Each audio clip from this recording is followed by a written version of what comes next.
What's going on, good people of the internet? It is time for OnComicsGrounds.com's flagship podcast, Panel to Panel, where a bunch of folks shoot the breeze and talk about comic books and such. We are back with the finale, the winter finale of this show. We will be back in January for you, good folks. But like we've been talking about on social media, like we've been ramping up towards, this is our winter finale where we break down and dissect Batman v Superman Dawn of Justice Ultimate Edition. That way we don't have anyone complaining that we're missing anything. We decided to go back through this movie and have some criticisms, but also give it a little bit of praise. Maybe a lot, depending on my mood, or depending on our mood. Depends on how it goes. But we are here once again to talk about the something that we love, which is comic books at the core of what we do. My name is James Portis. To my left, we have the amazing woman that wears her bracelets with pride as she defends from all the haters. Mary, how you doing this evening? I actually do have a pair of Wonder Woman bracers. That's awesome! I do. No, but I'm fine. All right. And then to my right, we have the man with the cowl on, ready to go, ready to reenact the warehouse scene in its entirety. We have Travis. How you doing this evening?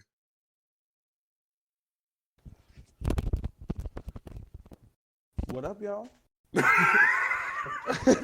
Just straight silence. What up, y'all?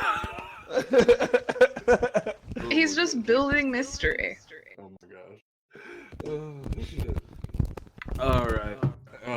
Don't forget to follow this podcast on Twitter at PT_podcast. Don't forget to follow the website on Comics Ground on Twitter and Instagram at OnComicsGround.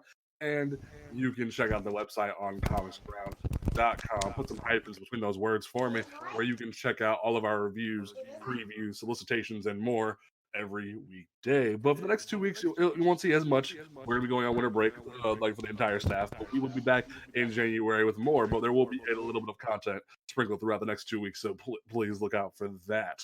And then you can listen to this podcast, obviously, on Apple Podcasts, Google Podcasts, Stitcher Radio, Overcast, Podcast Republic, Spotify, YouTube, all those great things, except for SoundCloud. We don't support SoundCloud.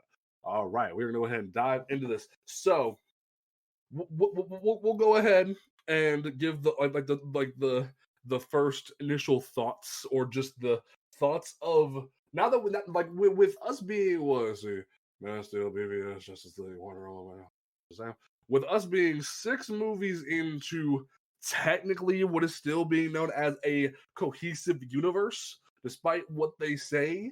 With Shazam still giving credence to, even though it wasn't Cavill, it was a guy in the Man of Steel Superman suit, but giving credence to the idea that this world is still interconnected. We are 6 movies out from, 4 if you count the other ones, but 6 total of this entire universe. I think it's 7, actually. Is it 7 now? Oh yeah, Suicide Squad, you're right. And I'm about to be 8 once Birds of Prey drops. I didn't even count Suicide Squad. I feel bad now. What are the thoughts going into past Mary, Travis, and James's minds as we enter the theater, having saw Man of Steel, and going into this movie? What, Mary? Think back. What were your thoughts going into BVS? I was absolutely excited. I was vibrating with excitement. All right. Now, why is that? I mean, because it was the biggest DC movie to date. It has, it had Superman, and I like Henry Cavill. Man of Steel, for me, Man of Steel was like a solid B-. It wasn't the greatest Superman movie, but it was far from the worst. I love Brandon Routh, but I have seen Superman Returns. I mean, after I was Crisis, your really opinion might have excited for changed. Batfleck. And of course, it had Wonder Woman in it. Like, we saw little glimpses of her in the trailer. And I mean, if you know anything about me, you know that I, kind of like Wonder Woman a little bit. Kind. So, I mean, and when you're assembling the entire Trinity like that, you're damn right I was excited. All right. Then, Travis, what were your thoughts? Like, did you see this in theaters when it first came out? Who, me? Yes, I Travis. most certainly saw this in theaters when it came out. Okay, so when you had seen Man of Steel and you're going into this, what were your initial thoughts? I'm gonna watch my favorite DC character beat the crap out of the biggest Gary Stu in all of comics. Oh, Lord. I got that, though, to be fair. I got that. And there was a full armored suit and gas and spear to go along with it. Yep, and all the cheesy Batman lines to handle it. Oh my gosh. Gotham's tired of clowns. You right. For me, I remember going on a trip to go visit a college, and I was going into this movie. It took me almost a full year or so to finally sit down and watch Man of Steel because, like, I just wasn't digging the idea of it from watching the trailers, and I just finally, like, I think Man of Steel was being announced right when Smallville had ended, and I was like, I'm not ready for more Superman yet, so I'm gonna just hold off. And then I finally saw this movie on DVD, and I was like, okay, it's not the worst thing I've ever seen. But like similar to Mary, I probably give it a B- in hindsight after seeing it a couple times. All I know is that the Kryptonian fights in IMAX was just mind-blowing. Like, this is how Kryptonians fight. That's fair. And then I still think back to freaking what's his freaking name? Can't think. Russell Crowe as Jor-El was a very weird choice. I stick by that statement. Also, Brando. Also, Krypton has a lot of penis imagery, which is even weirder. That was one thought I had watching that movie. But going into BBS, I was excited. I remember watching the Comic-Con trailer at my first college and seeing Wonder Woman fall from the sky and block this giant laser beam. It was like, oh, it's that kind of movie. Okay, I'm down. And so I was pumped. And I left, I guess, still hyped, but also kind of like down because they had already announced Justice League. So I knew what had happened at the end of the movie wasn't permanent. And I was still mixed on how what had happened went down. But at the end of the day, I still enjoy BBS for what it is. And I have my criticisms, which we'll get into, but yeah. Mary, after seeing the movie, what were your initial thoughts? Well, to be completely honest, the first time I saw it, it was kind of sensory overload for me because, I'd seen Batman, because a lot of it hinged on Wonder Woman for me. And I'm going to be blunt about that. I love Batman, I love Superman, but I mean, this was, an origin that was almost 70, like an appearance that was almost 75 years in the making. And it was really emotional. I think I was a little emotionally drained while leaving the theater. It wasn't until the third time I saw it in IMAX, because I saw this movie in IMAX 3 times, that I kind of started to really absorb, the actual plot. And the plot was choppy. I will admit, for the theatrical release, the plot was choppy. But I think visually, the movie is phenomenal. Because the scene where Wonder Woman drops down, the first night we saw it, my entire theater just erupted in applause and cheering. I didn't get that. I'm glad you did, because that sounds like it was amazing. Travis, did you have sort of the same effect, or was your leaving experience different? I remember I watched it and I was pretty shook. Because you guys know me, man. If it's got loud explosions and flashy boom booms, I'm about it.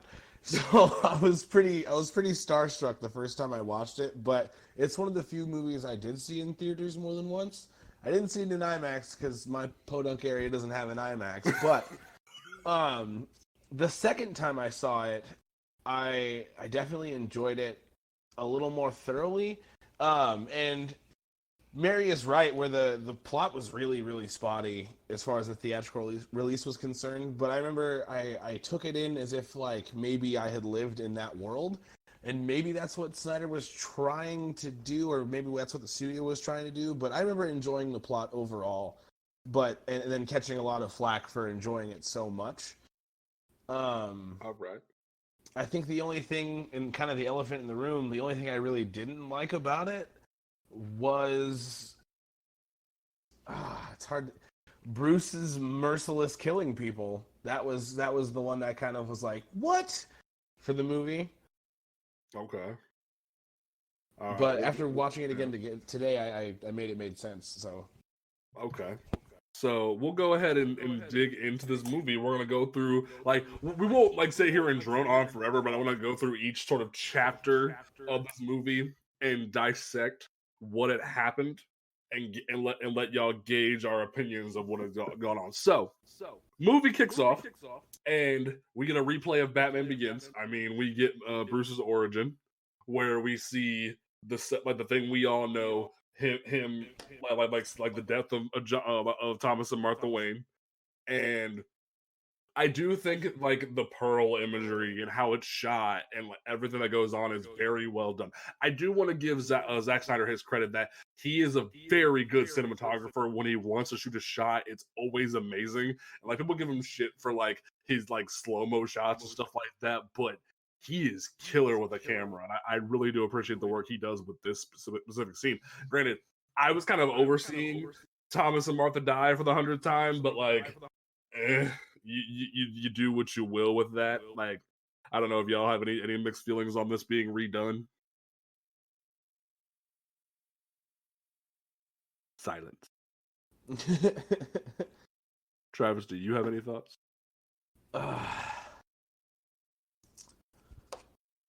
Like, were you a fan of seeing Batman Begins again? No, and I'm trying to find all the words that I can use to properly describe it. It's the same thing with, everyone wants to hear with great power comes great responsibility, and like I'm so tired of it. You know what I mean? Like I know you don't why want to see Bruce Uncle Wayne is Ben Bruce die Wayne. again either, do you? No, I don't. And I'll give it to them that maybe their casting of Thomas and Martha Wayne was pretty cool. But I'm not going to sit here and drone on about I'm excited to see Bruce's parents be shot repeatedly in every single Batman trilogy movie franchise. I'm kind of over it. You know what I mean? After 80 years, I think his origin has become a mythos enough that we can get past that. That's fair. I mean, I think what makes it get a pass for me is the way it's shot. If it weren't for that, I probably would be more annoyed. But the way it goes about it, it's like, okay, now granted, the whole young Bruce flying on bats thing was kind of overkill, and that kind of ruined it for me because it was like, okay, cool, like him falling at the funeral is kind of a different way to do it, and like everything that goes on is super cool. But then the bats carry him up to heaven, kind of thing was like, you're ruining it for me. So, Mary, what were your thoughts on the origin being replayed? Like Travis said, it's something that we've seen time and again. It's something that they're gonna keep doing regardless. So, I mean, it's one of those giant theatrical moments that everybody wants to put their own spin on. That's fair. At this point, I've just kind of stopped caring. Like, we're gonna see it regardless of whether or not we want it. So for you, it's not even like you just kind of become resigned by it. You like, was there a part of you that wishes it wasn't there? Truth be told, I actually just don't care. Okay, that's all right. No, but I mean, like, I just like it's gonna be there, and I don't care. I did think the cinematography made this one stand out a bit more. So. Okay. Well, okay, I think the flying bats was the point where I was like, you took everything that was really well shot and then just threw it off a cliff. Like it's Wasn't like that a dream sequence though? yeah, I think it was. But the idea of like, do we know if he had the bad experience then, or did it happen later? Like them blurring the line of it being a dream kind of like made it confusing. Kind of felt like I they mean, were but then showcasing Bruce's psychosis. Yeah. And Zack Snyder really does like his biblical imagery. Yeah. And so it was kind of Bruce dying and Batman being reborn. Okay. Or, you know what I mean. Yeah. All right. That's fair. Yeah, he does like his Jesus imagery. Barbados having a never-ending story moment. So then we jump with Bruce to the Man of Steel Kryptonian war zone, like with all the 9/11 imagery included, and I this entire sequence is it does set up a lot for the future. Like it sets up the whole thing with Wally and can't feel his legs, and it gives Bruce motivation to hate Superman, but like at times I wonder why it needed to be played out, but also I understand at the same time where it's like, couldn't he have just seen it on TV? Like, you think this guy who's been beaten down over so many years would have just seen it on TV in his cave or some shit? The way they seem to sort of portray Bruce as this downtrodden person who's lost to Robin, who's gone through all these different criminals and stuff like that over the years. You think there would already be this trauma that he wouldn't just be in a metropolis conveniently trying to save everyone that day. So, like, it's a battle I've had with myself back and forth of like, I get it, but also there's questions in my head. Thoughts? Well, for me, Bruce Wayne running into the the cloud of dust from the collapsing building is the most Batman thing to have ever Batmaned. Like, Affleck does that so perfectly that it's one of my favorite shots of the entire movie, is just when Bruce is just running into this giant collapsing building. Yeah. But I think the big problem that a lot of people have with Snyder's Batman is that he is an actual person. I mean, we're all used to the effects of Bad God, basically. Bruce Wayne, he has all of this psychological trauma, but he never lets it affect him. He is just a rock of, the epitome of stoicism. And something that Travis said a little while ago was the crowd of bats, lifting him up to the heavens, as it were. Was kind of giving us a look into Bruce's psychosis. Like, this man is probably insane. And if anything, the last 20 years and, his turn to the dark side, if you will, has just kind of further, maybe even dissociated him. That he is becoming the goddamn. It's hard trying to put this into thought, but basically, we finally get to see Batman actually suffer the influences of all of the trauma he's probably received over his life. Like, you can't shake that off. Yeah. And I think it stripped away a certain element of the power fantasy. So, I mean, it's just my completely, amateur psychoanalysis of that situation. Victoria could probably do a better job. You make a good point, because the idea of him just jumping in, saving the kid with no regard for his life, it's a very Batman thing to do, but I don't even think it's a Batman thing. I think it's more of him just trying to save as many people as possible because he knows that his life doesn't matter. Like, if I drop trying to save this child, fine, I don't care anymore, my life means nothing. But, like, if she lives, she can keep going. And I think the big thing is one of the things that the movie tries to sell really hard is that this is really the first time that he actually feels powerless. There is nothing he can do. It's the first time since his parents' murder, in a lot of sense. Like, he can't do anything about these gods fighting in the sky. Mhm. And to a degree, I mean, kind of like, linking literary threads where we can, we see the culmination of that in the Trinity fight in the end. Yeah. I like It's how you're just tying running. this together. I told you I've seen this movie way too many times. I could probably just single-handedly reenact the entire film. That would be awesome. Right. I want this on tape, bro.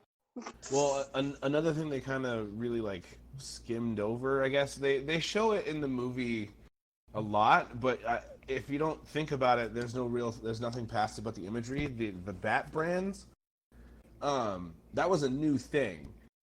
If you remember, Alfred in the very beginning of the movie talks about how Superman's presence is making him do monstrous shit. And he throws like a newspaper clipping at him, and then at the end of the movie, instead of branding Lex, he punches the wall. Mm-hmm. Mhm. Which, Yeah, like, go ahead. No, go. No, I was thinking that was kind of like a power play for that whole power dynamic, because in the whole BVS movie, he's like the perfect Randian hero, and I guess it only works because he's crazy. Mhm. Yeah, like, I never thought I'd see a day where Batman would brand people knowing they're probably going to die in prison. And that was a little jarring for me. But then over time, and going back and analyzing this movie and figuring out, yeah, he's probably gone kind of insane. It started to sink in. Although, like, objectively, the idea of the Bat brand is kind of fun. It is fun. I want it as, like, a wax seal. They probably make that. They make his Batarang. They probably make that somewhere. I have a Batarang somewhere. What kind is it? Oh, it's the one from Arkham City. It's got the little blue light up thingy. See, now I want that now. Okay, so now we've established that Bruce is kind of insane. Let's go talk about someone who else is freaking insane. Lois Lane, going into this fake African country for this interview, and finding a man known as Jimmy Olsen, but I will not give him the decency of being called Jimmy Olsen because he's not Jimmy Olsen, and I will not say otherwise. So one thing that they do differently between Ultimate Edition and the first, and like in the theatrical cut, is actually giving you the hands-on knowledge that he is Jimmy Olsen. But in the theatrical cut, he's just a guy with a camera who happens to be with Lois, and you kind of have to draw that conclusion. And I drew that conclusion when I first saw this movie, and it hit like a ton of bricks, like, oh no. And then they shot him, and I was like, bro, no, you can't do this to me. And then I go back and watch the Ultimate Cut after it came out the first time, and then they say it. And it cements in your head that this random African warlord just shot Jimmy Olsen, the guy who was like the POV character for a generation of children reading Superman comics, as like the person who could be best friends with Superman, was just shot in cold blood because he was a CIA agent for some reason. Like, what? I don't understand the thought process.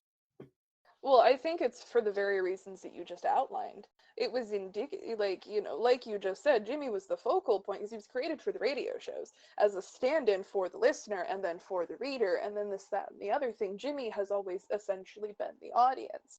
And I think it was stripping that comfort away from us in the beginning of the film.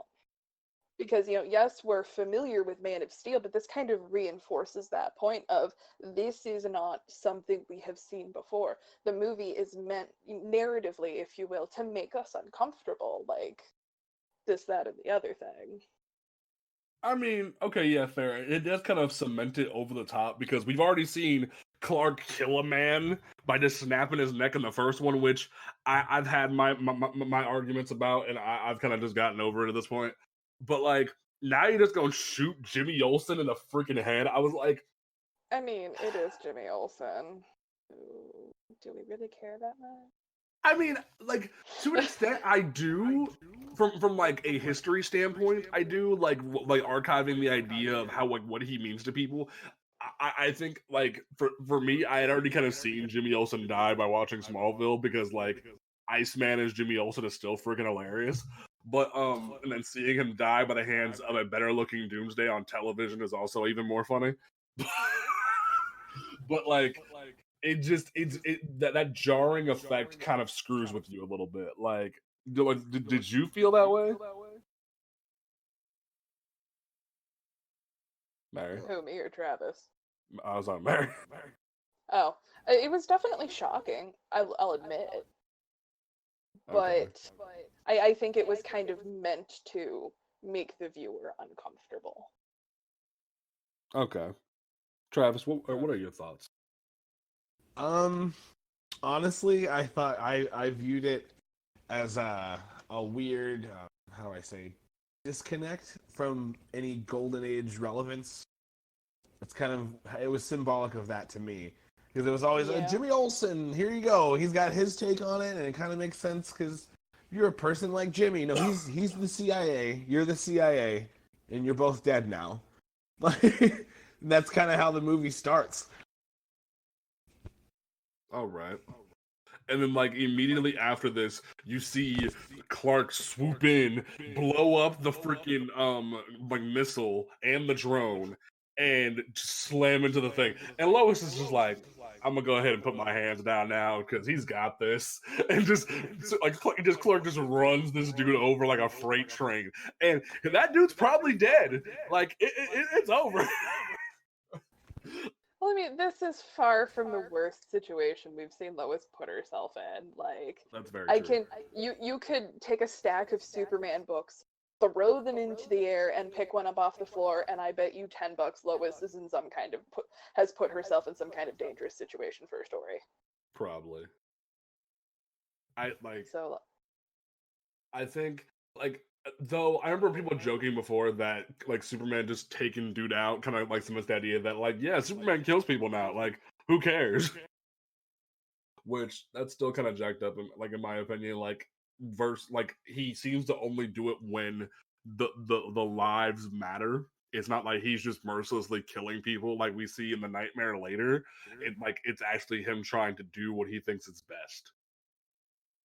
Well, I mean, we also have no confirmation that these characters are dead, and I think that's a big point of contention, is that if it's not referenced and if we don't see it happen on screen, then it didn't happen. And that's really kind of with any media you consume, is that it we don't know if he's dead or not, and I think this is where the movie kind of starts to run into its first few problems, is that you have moments like this that are left unaddressed that people draw their own conclusions from. Yeah. And just kind of because somebody's going to listen to this episode and come yelling at me in my Twitter DMs. I'm just trying to look at this from like a literary perspective, kind of analyzing it as you would a book. Please don't come yell at me. Yeah, let's not do that, please. Like, we chose to do this divisive thing as a way of, like, discussion, not like to have angry mobs. So, like, let's not have angry mobs, please. So I do think one question that's always bugged me about this movie, like, happens in this scene, which is the idea that KG Beast / the Russian, because we know from behind the scenes things that he is KG Beast, which is hilarious. I mean, they just can't call him that. It's a wee bit out of date. A little bit.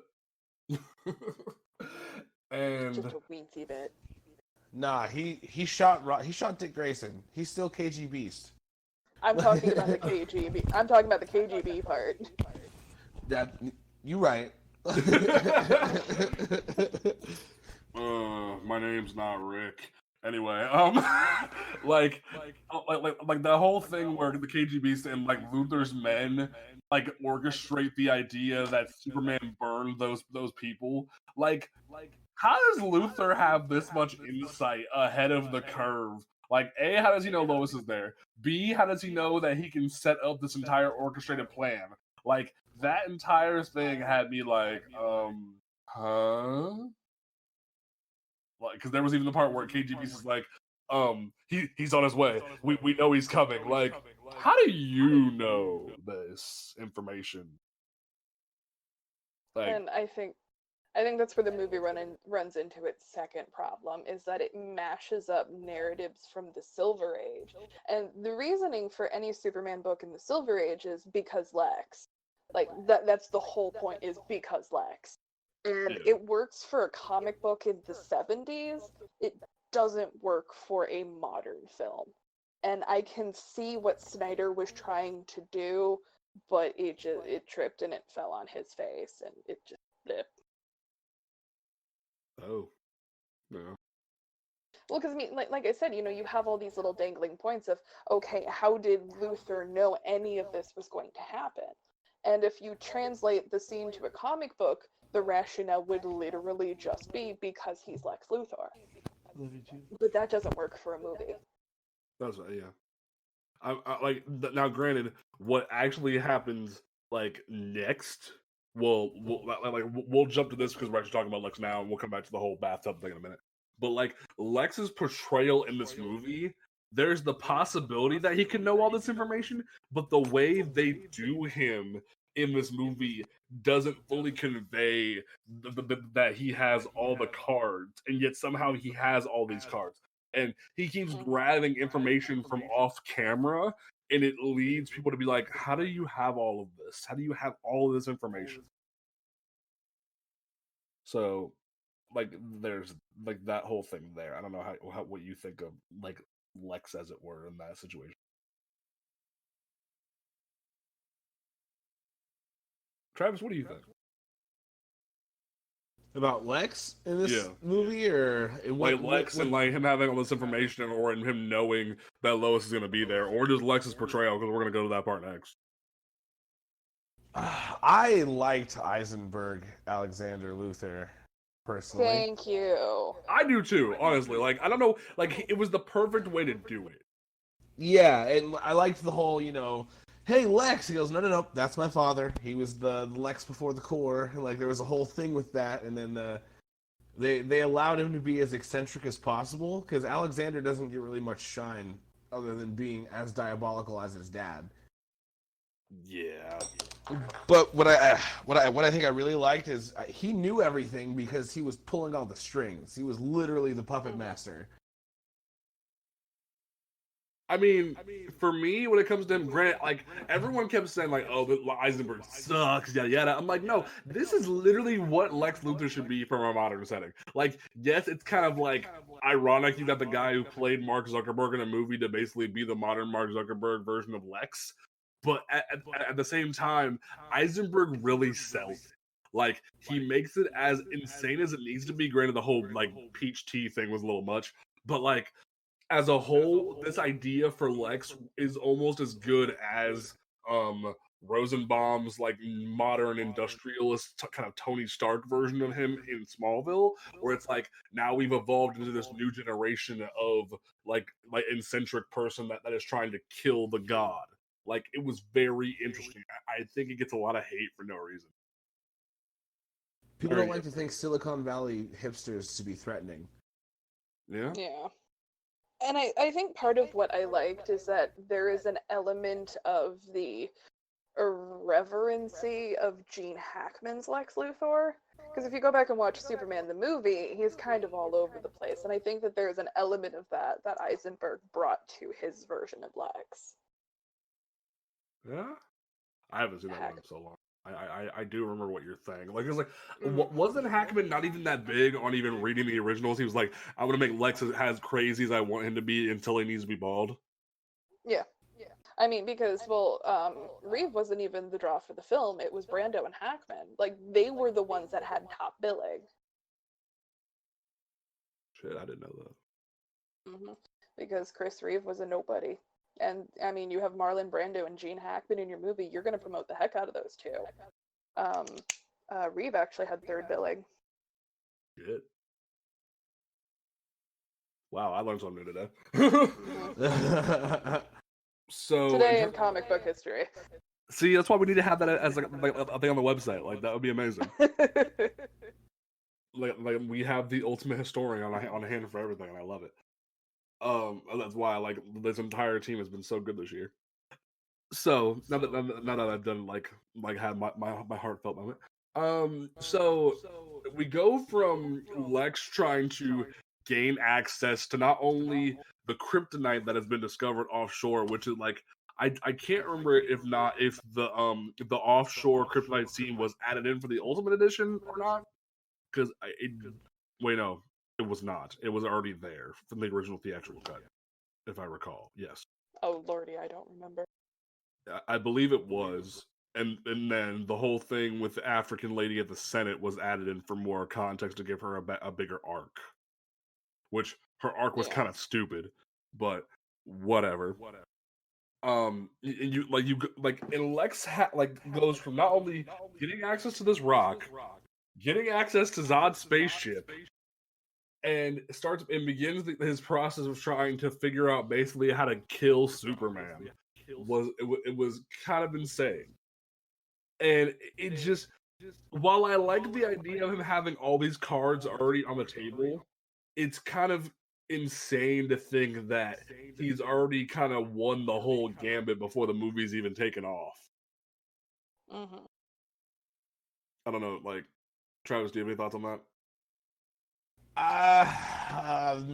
Man, I don't know, because you kind of hit the nail right on the head right there. I think the only issue in his plan was he didn't expect the whole reason we all showed up to watch the movie is because Batman and Superman aren't going to kill each other. They're not. That's just, it doesn't matter if it was the Martha motif that everyone was so mad about or whatever reason. There was no reason that those two were actually going to end each other's lives in this movie. So I feel like Eisenberg's Lex Luthor kind of got Doctor Doomed in this scenario. Ooh, speak on it. Well, because, Doctor Doom prepares for every outcome, but still is always losing. Doesn't make sense. And in my opinion, it kind of didn't make sense for Jesse to lose in this scenario either, because the moment people teamed up and left the scene where he was watching them fight, you'd figure he'd have them kill Clark's mom and just move on and be done. So I think that's like one maybe plot point that kind of was a little wrong for me, but I'm willing to trade that off for the amazing epic Batman fight scene that I got after. So okay. I'm torn. I've been bought. You've been bought. Okay. So we go from there into Bruce beginning his journey of trying to steal the kryptonite away from Lex. Because in reality, there's no dirty bomb trying to blow up the city. He's lying to Alfred. And that first scene, we see Batman in like the apartment building or wherever that's supposed to be, and we like the cops are sneaking in. Which I love how in the Ultimate Edition they sneak in the idea that there's some extra like cyborg reference in the whole Gotham University stuff, and like the cops are watching the football game. I thought that was kind of clever. And they go on with that, and there's the human trafficking going on, which kind of was a little triggering for some people, which understandably so. And like the girls are like so afraid, they're like, "No, we're not opening this cage, bro. Something's going on upstairs." And then you go up there, freaking the police officers try shooting Batman with a shotgun. I was like, "Whoa, that's a little much." Like, how isn't Batman been on the scene for like 20 years? Why are you trying to light this boy up? Well, I mean, if Batman went crazy and started killing people, I would probably be equally as pants-shittingly terrified. Yeah. I saw Titans season 1 finale. But I can make this stupid meta right now. Do it. Is it perhaps a commentary on the negligent training of police officers to shoot first and ask questions later? Ooh. That's kind of a tough call because that's completely 100,000% Bruce's ideology. He just doesn't shoot to kill. That's the only difference. Damn, this just got real deep. I love it. Oh, shit. I need see, this is the part where we need like a dramatic, 70s soap opera thing to play in the end. Those little riffs. Dun, dun, dun, dun. There you go. Show needs a soundboard. Yes, it does. I might work on that for when we come back. Like that whole scene was insane, and that's where we see the first sign of the Bat brand, and they even go through all the effort of like explaining even more in depth in the Ultimate Edition that sign literally means you're marked for death. So like to the point that KG Beast has someone in the prison shank the hell out of the human trafficking guy. I was like, bro, that's savage. Like, dude just rolls up, has someone hand him the shank, throws him against the wall, and just goes cha cha cha cha. I was like, bro, that's a lot. That is a lot to put in this movie, just as extra footage. Like, you could have just been like, yeah, that means you're a judge, jury, executioner, you're gone. Nah, we gonna have this man maliciously shanked in the prison yard. Yeah. Whoo! I mean, like, that took me aback. But then, like, Bruce being this, like, hardened, so in depth, like in his head, crazy, to the point that he's going to go to whatever lengths it means to kill Superman. Even going as far to lie to Alfred about a dirty bomb kind of seemed a little, like, outlandish, but then again, we've already talked about Bruce's psyche being so fractured. And then, and I still question Affleck being like there as Batman because it was very obvious he wasn't in for the long haul. Like even they announced he was going to direct and be in his own Batman movie. I was like, that's not gonna go. But all right, like that was already questionable. And granted, his performance is still pretty dope.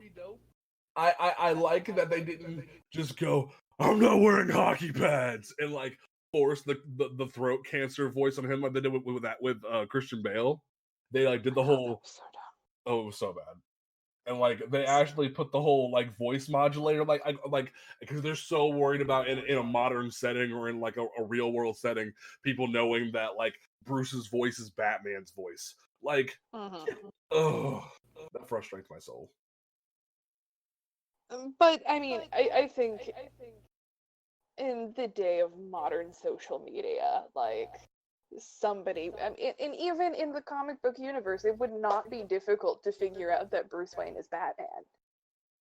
Like, who the hell could afford all of this? There's a lot of rich people in Gotham, but only like how many of them are like 6'4" and ripped to hell. Yeah. But I do think that adding the voice modulator was one of the better elements that the film added in. It's not who I am that defines me, but what I do. I'm like, oh, I hate that fucking voice. Oh, I don't know why people like Christian Bale as Batman. Because he was in a really, really, really, really, really good movie. Yeah. But the direction doesn't excuse the stupidity of Christian Bale as Batman. Anyway, different. Yeah, it does. Okay, well, so obviously we'll have to come back to the Dark Knight trilogy, and I can have my 5-hour rant of why Bane was horrible. What that might be the next winter, but moving forward with this entire thing, we have then Bruce going to every length to even go into like the underground fight scene to get a hold of KGBs. I don't even know what they call this dude in the movie.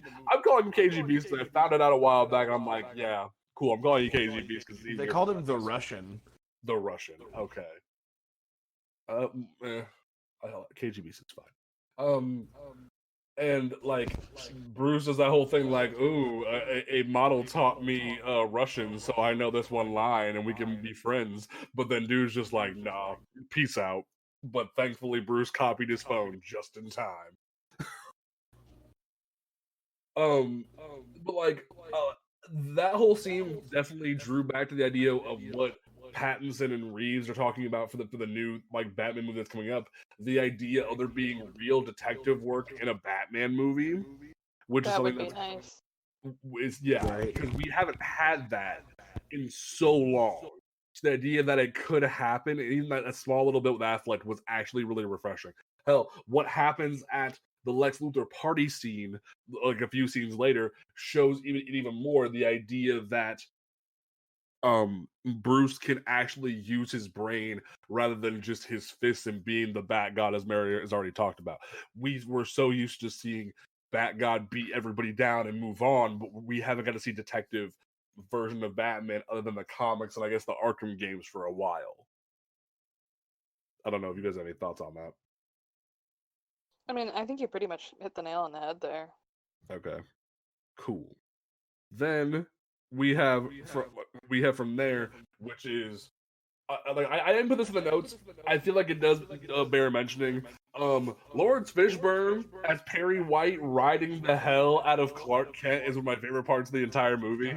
Like every That's time wonderful. it comes up, it's like just give me a report about football, damn it! And it was like no. Like tearing up the whole like draft of the paper. Well, he was like, "Hey man, I went in your Dropbox, found this this template for the sports article, and you didn't do nothing." Like that entire like spiel was just so satisfying, and this like hardened Perry White that's so frustrated by the modern age of social media that the idea of a newspaper doesn't mean anything is such a great angle for this version of him. And like the longest time, I was so irritated by the idea of Perry White of all people being race changed. But then I finally just like saw Lawrence Fishburne do it enough times. I was like, he is perfect for this. Like Morpheus coming in and giving Superman the business is one of the greatest things I've ever seen in my entire life. like Mary, you are the diehard Superman fan among the three of us. How did you feel about Morpheus? I mean, Perry White really has one character trait, and it's grumpy. And, I mean, if Lawrence Fishburne's body of work proves anything, he can be grumpy. So you were satisfied with Grumpy? Oh God, yes. I love the scene in Man of Steel where Jenny's trapped under the building and Perry's like, look, if we're gonna die here together. Like... And here I thought Jenny was, but that's another story for another day. Wait, what? You cut out there. Oh, the character of Jenny in Man of Steel, she's one of the reporters.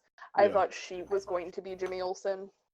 That's what I thought too. Like everyone thought that when Man of Steel came out, they just gender bent Jimmy Olsen and was done with it. But then BVS comes out like, no, this is Jimmy Olsen and we're gonna shoot him in the freaking head. I was like, bro, it's not bad enough, like for the sake of some people, that you would gender bend her and cause controversy. You flat out shot the man in the head.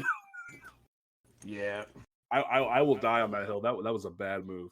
But anyway, and then one thing that obviously we haven't talked about yet is Lois in this movie. We've given her own section in the notes, but I do want to pay respect to the whole like her being fearful in the tub of what's going to occur with Clark. That was something that was pretty like real for her, which gives credence to the fact that in Mary's mind she is one of the best Lois Lanes. That and her investigative skills and her humanity in the role. Granted, I still love Erica Durance. That's just me. I'm already sharpening my shiv here. Like, I will shank somebody. Hey, the day comes where I'm gonna let you borrow my Hulu and we have a dissection of Smallville will come. But like, I have Hulu. Oh, you have Hulu? Hey, see, now we need to have our Smallville series. I need to rewatch Smallville now, damn it. But no, like I give you. Everyone needs to rewatch Smallville. It's amazing. Thank you. That was not in narration. Oh, I hate that. But no, like I give Amy Adams her respect. Like I will play devil's advocate for the neckbeards in a little bit when we discuss her. So like Mary, you can sharpen your shiv for metaphorical neckbeards later or hypothetical neckbeards later. But like I do like what is shown here of her being actually fearful of what's going to happen. Obviously, they revealed themselves to one another off camera because they kind of hint at the idea at the end of the movie where like they shake hands like, hey, we know each other, obviously, but like this kind of cements like, hey, they're in love. We kind of just skipped all that bullshit like behind the scenes. Like, okay, that's fine. I'm not mad at that. And then she's I mean, Oh, go ahead. we really didn't need to waste screen time on, oh my god, Clark and Lois know each other. Yeah. And then they even gave us the little sexy scene in the bathtub, which was funny. But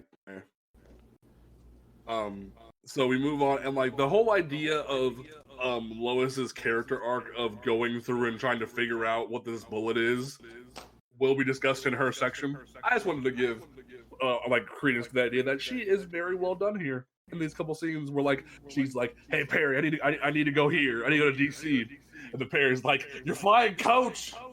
Economy Plus. Coach.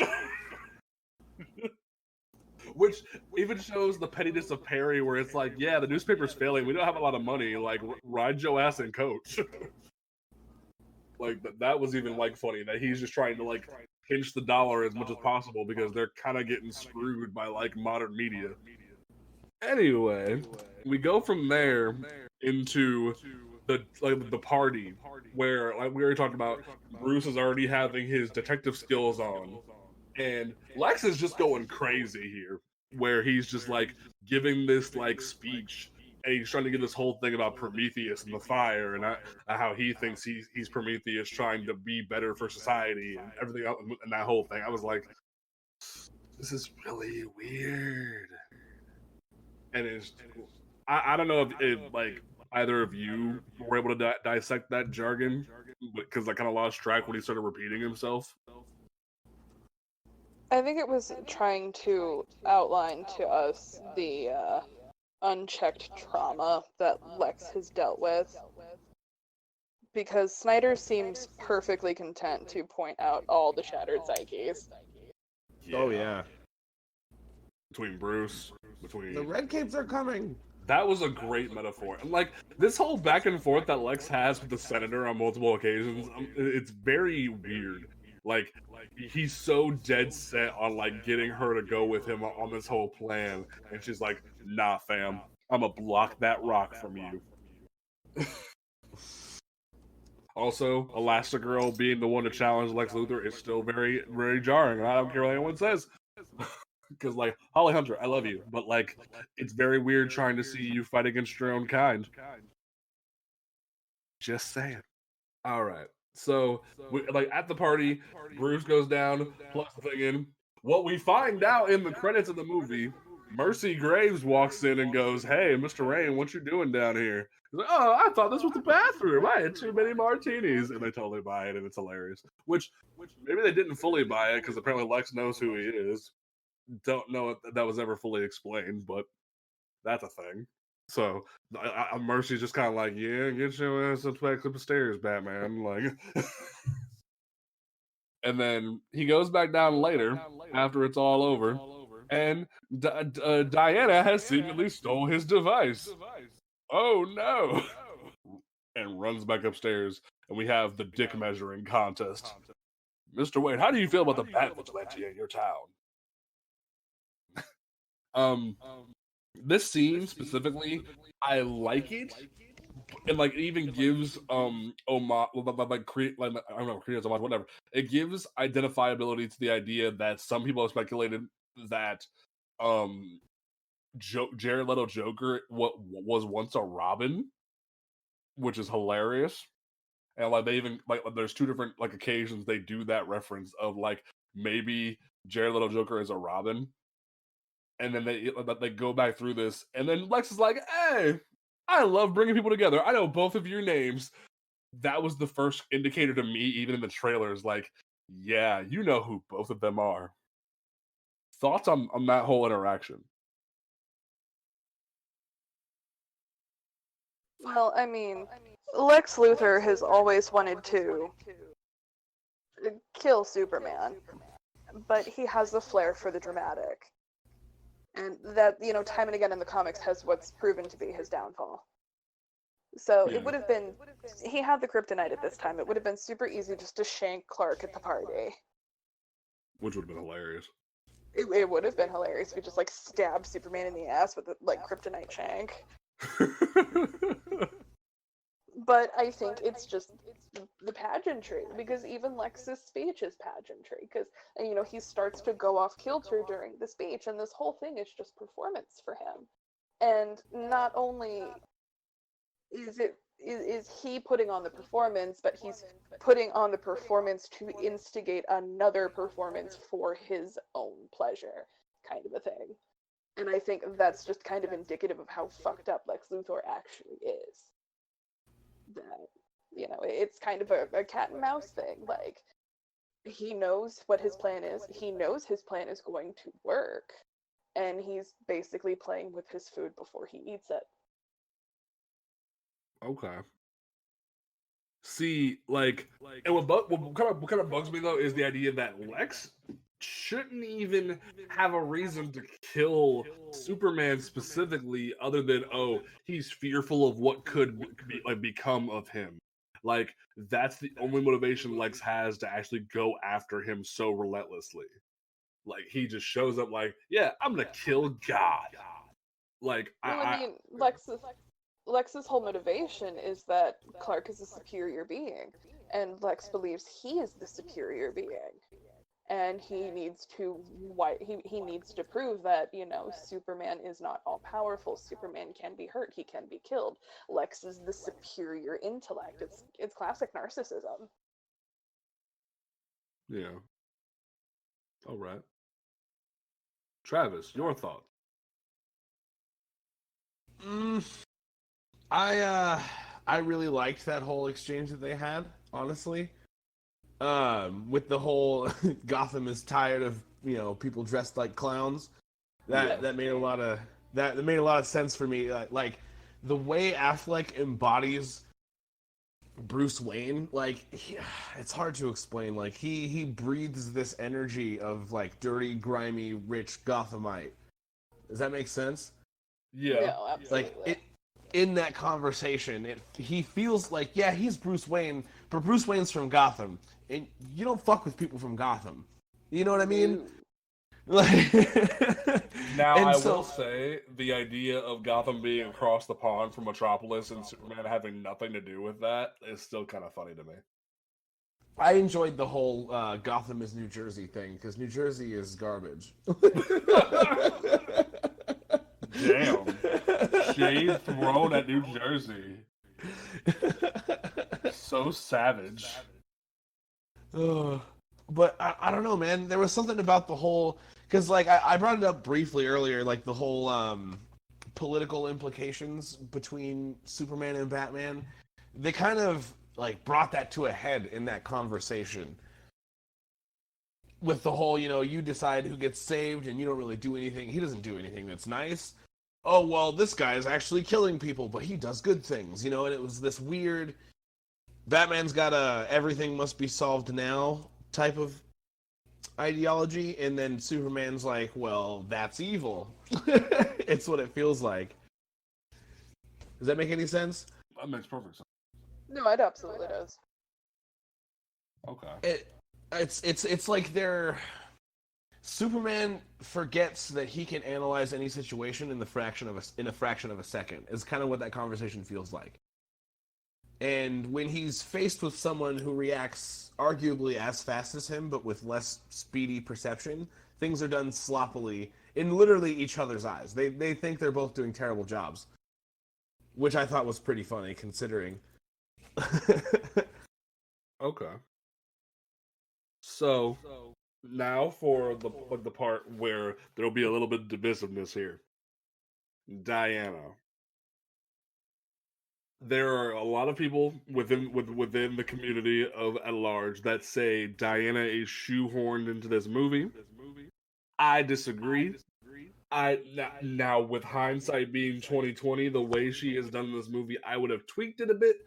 But at the end of the day, I think that her contribution to give sort of a cat and mouse game to Bruce and almost sidetrack him back to his humanity is kind of interesting. And then, of course, the inclusion of her in the final fight is phenomenal. So, thoughts on Diana being finally brought to the forefront of the cinematic universe that is DC Comics. I know. I know what Mary's gonna say. Travis, how about you go first before we let Mary let loose? Travis should go first. Okay, Sit here and well, sharpen my I'm claws. right. I'm gonna go ahead and start that. I was excited, but there's no way that I was Mary excited because honest to goodness, like, okay, because my mom, I was raised by my mother, so I got to see the impact of what Wonder Woman was for her. So when I saw this movie with her, the childish excitement like igniting in the depths of her soul that I could see in her eyes was pretty wonderful for me. And then watching them, I I don't know what else to call it, flash step, even though that's a Bleach term, all the way across the screen, and the high speed combat and the everything about it was wonderful. I liked the spy banter that she had with Bruce before that. It was pretty good. So when earlier, maybe if anyone says shoehorns, I'm gonna gut ya. I'm like, well, that knife's gonna be dry. I don't think anyone's gonna say that tonight. Probably not. Because it was really good. It was really well done. If you value your safety. I mean, hey, like if Travis is good, Mary cut loose. Okay, so where specifically do you want me to start? Because I'm going to try and keep this as tight as possible. Let's just. I want your thoughts on Diana pre Turner, and also I want your thoughts on the neckbeards being assholes. Well, the introduction of Diana, just kind of in the scene itself, is that she is the unknown element. That, you know, Lex knows exactly who she is, but he seems uninterested with her because he's got Superman and Batman staring each other down. And whereas he knows who Diana is, you know, on paper, he doesn't know who she is as a person, because that information's got to be very hard to find. Other than the fact that, you know, she's seemingly this immortal Amazon who has tried very hard to stay out of the public eye for the past 100 years. Yeah. But that kind of makes her an unknown quantity. So, and I think that's kind of where the movie slips up a little bit, but I'm going to allow it, because there's no way Lex wouldn't have accounted for this. But it gives me a badass Wonder Woman scene, so I'm gonna let that one go. But I think, like, with what you said about Diana being the catalyst for the refounding of his humanity, as it were, I think it also kind of paints her as, you know, to put it bluntly, the adult in the room. That, you know, she is more or less the neutral party because, and this is the way I interpreted the movie, is that ideologically, she's right. Like, she's not, because I'm jumping all over the place here, but if you just break down the character archetypes in the film, we see towards the very end that they fall in line behind her. Because, you know, when we go to the big Trinity fight in the end, she leads the charge. She has the, you know, Superman waits for her to launch the first attack, so they're following her lead. That, you know, she is sort of what they're paying attention to. And, you know, as a Wonder Woman fan, that kind of like, yay. And narratively, we know why. Is because, you know, she's the first hero, as it were. You know, she was the first one. She's been doing this the longest, kind of a thing. Not only that, but she's the unknown. Like, both of them are like, "Is she with you?" I thought she was with you, which is one of my favorite lines of the whole fucking movie. Like, it's brilliant. They don't know anything about her, but she's like, "Hey, I'll stand by you." So it's like they got to know what to do in this kind of situation. Mm-hmm. Hell, they don't even know each other because they just got done fighting. Mm-hmm. And she's all like, "God damn, I gotta fix this shit again." It is kind of like, because I love the scene where she's on the plane and she's like, "God damn it." And then she's leaving, the flight attendant's like, Miss Prince. And she's like, "Go fuck yourself. I gotta deal with this." Yeah. I mean, yeah. Like, I just... Don't get me... Go ahead. And don't get me wrong, I'm always down for some, like, you know, Wonder Bat sexy intrigue kind of a thing. Okay, so what are your thoughts on her being shoehorned, as they say? I mean, can I be blunt? Do it! It's the finale! I mean, these guys can go fuck themselves. Like, Oh. Not like they don't already. well, yeah, of course, you know, Oh my god. their hand is their very best friend. But I mean, it's like, if the Trinity wasn't such like a massive stalwart of the DC universe, like, somebody's got to be the adult in the room. It's like that scene from the Trinity book in Rebirth where she just has both of them hoisted on her shoulders. Like, that is just Diana as a character. Yeah. We should probably stop before, because I am treading dangerously close to tangent. Okay. Well, then from there, I have just executively decided that this is going to be a two-parter, and we will promote it as such. So that way, next week you can get our final thoughts on it. But before we go, we will talk about one more section, which is going to be the Nightmare, aka Mad Max, Part 5. So, Bruce is asleep after all the night's events, and he opens a door into Omega symbol on the ground, rebellion everywhere, and he's like, I'm gonna find the tool to get rid of Superman.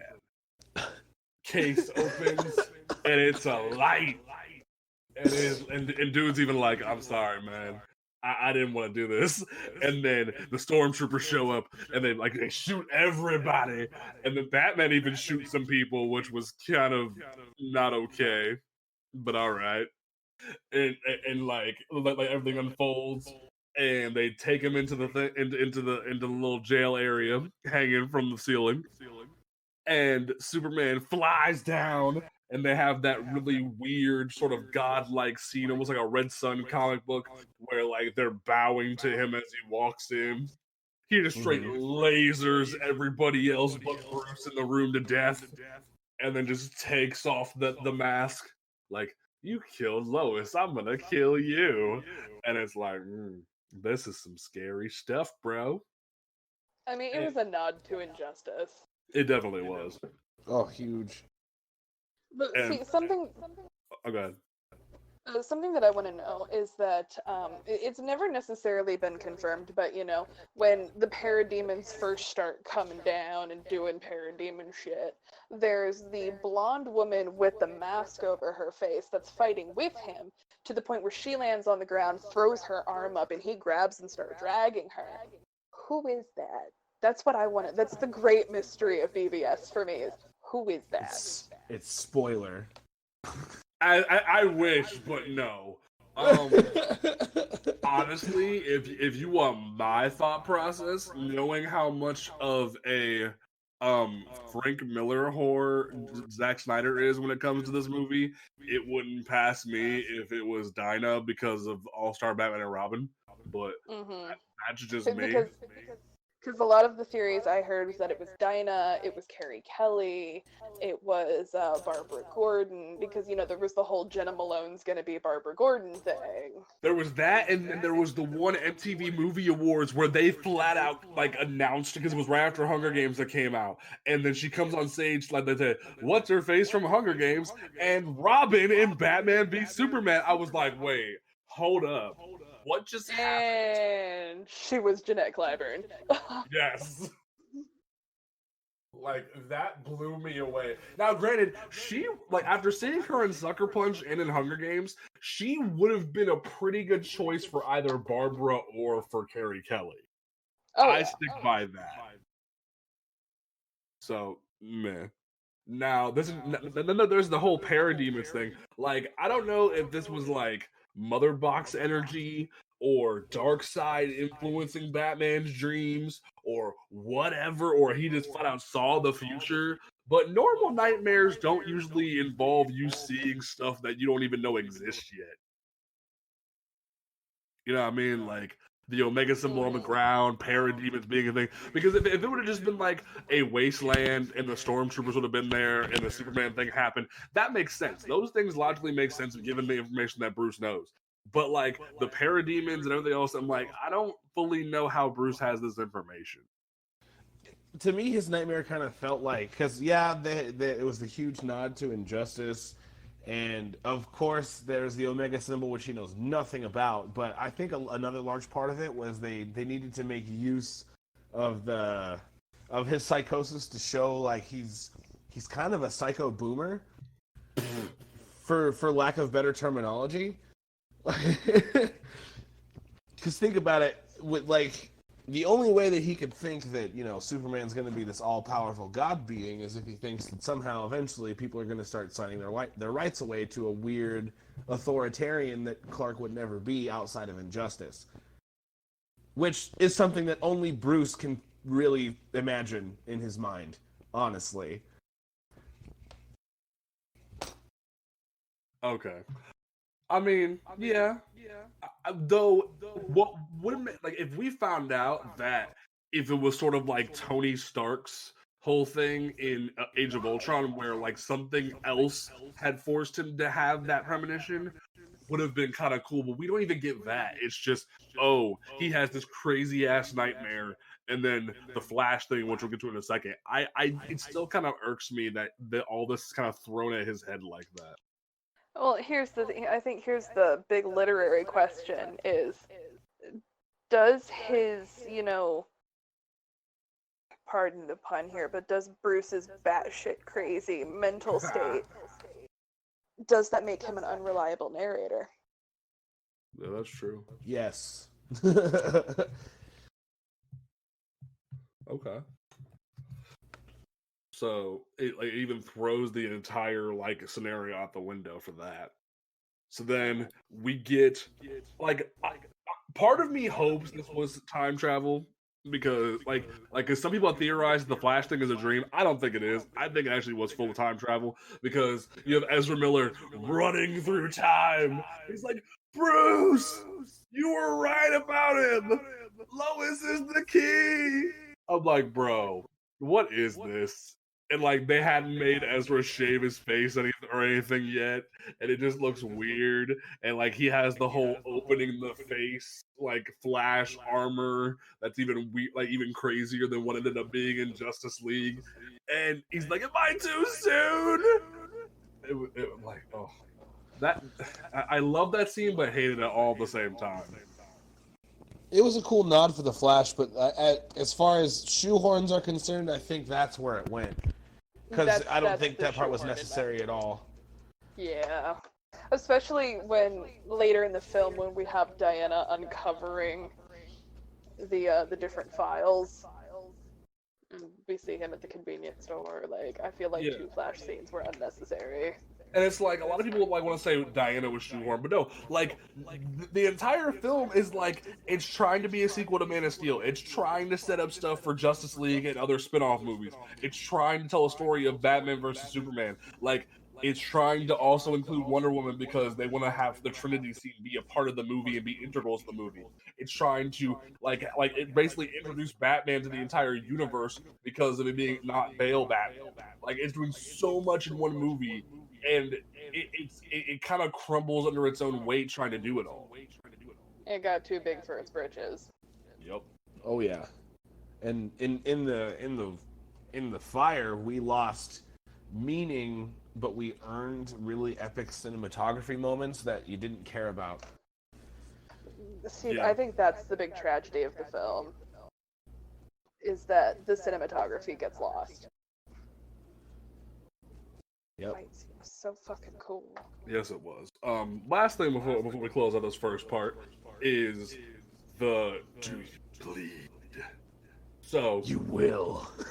yes, And that is wonderful. it is. But before that, we had the whole thing where Bruce literally guns down people and blows people up with the Batmobile trying to chase down the kryptonite, which nobody can tell me that all these people died. No one can, like, it's not even like Arkham Knight where like he electrocutes them and something makes them not get killed by the Batmobile and it drives through it like a building. It's no. Nope. These people die. like he the dragged some nightmare people. excuse say, oh, he's dreaming of himself pushing over his line of no guns. No, he flat out kills these people. Yeah. I also love just how many boats he feels the need to destroy in that one scene. Yes. Like, Batman hates boats for some reason. Hashtag Batman hates boats. Travis, for you being such a diehard Batman fan, how did that scene make you feel? Okay, it was a real confusing emotion because I was extremely happy that I got to see all of this epic Batman action on screen, but I was super mad because he was blatantly murdering everyone, no holds bar, dragging cars across random stuff. It was okay. It was entertaining. Don't get me wrong, but as a Batman fan, I was kind of broke inside, but after I've watched it a few times, I figured out that it was Bruce. Bruce was just in a bad place for the whole movie, and they did a very bad job at explaining that the events of Man of Steel had pushed, like, they said it blatantly that the events of Man of Steel had pushed Bruce over the edge, but they never said how far.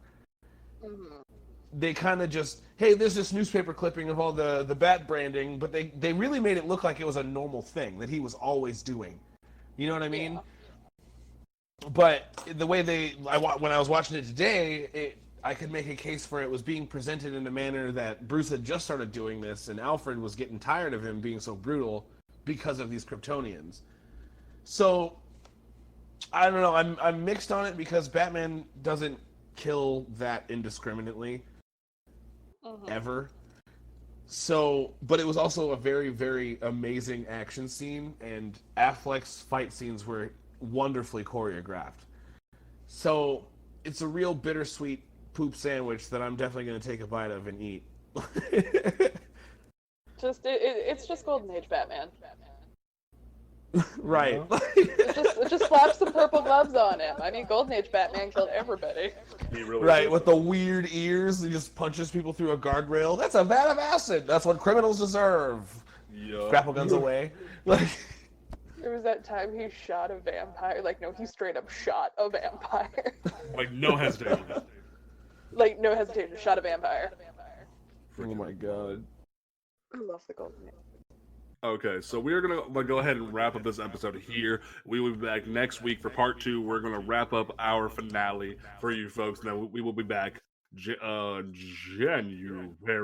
9th for. I'm on the wrong fucking calendar. We will be back for you, good folks. January 6th, where we will be back with all of our good stuff. But we will be back next week for our winter finale part 2. So get ready for that, because this movie is so insane it deserves 2 parts. Justice League almost got 2, but you know what? We didn't get that, and that's why Release the Snyder Cut is a thing. And yeah, all right. I'm laughing at my own jokes. I feel bad now. Okay. So, Mary, what is your closing statement for the part 1 of the winter finale of Panel to Panel? Wonder Woman is not shoehorned in, you bastards. All right. Travis, what is your closing statement for the winter finale of Panel to Panel Part 1? All right, this is gonna be a really edgy take, but Ezra Miller is the worst Flash, like the worst Flash. Damn, that was so left field. Like, my guy, where did that come from? I just can't stand him. He's just so bad. Are you a freaking a Grant Gustin stan? Okay, I like Flash the show. Don't get me wrong, but even the Flash show, with all of its quips, stupidity, and wholesomeness, is closer to actual Barry Allen than Ezra Miller was. I mean, I still say that like somebody could like go back in and audio edit every mention of Barry Allen in Justice League and just rewrite Wally West on a note card, and like it would fix every problem, and he could just be Justice League Unlimited Wally. But that's just me. I mean, even then, I don't think he's that funny. So it's just like, he's just, I don't know, dude. He reminds me of like Corky Romano in a Flash suit. You'll never be able to unsee that. I think I will. I'll be all right. Because I just like he just comes off like someone really wanted to cash in on Grant Gustin being Barry when they could have easily just made him Wally. Like that's literally what that is to me. They couldn't just stick to their guns and leave him as Wally. But anyway, that's an argument for a different show. So my closing statement for this is Aquaman is the best DC movie except for Wonder Woman because Mary will kill me. Don't forget, folks, you can catch this podcast on Apple Podcasts, Google Podcasts, Spotify, Stitcher, YouTube, all those great things, except for SoundCloud. We don't support SoundCloud. You can follow us on Twitter at PTP_podcast. You can follow the website On Comics Ground on Twitter and Instagram at On Comics Ground, and check out the website every weekday for new previews, solicitations, reviews, and more at oncomicsground.com. Just put some hyphens between those words for me. All right, we will catch you folks next time right here at Panel to Panel. Peace out.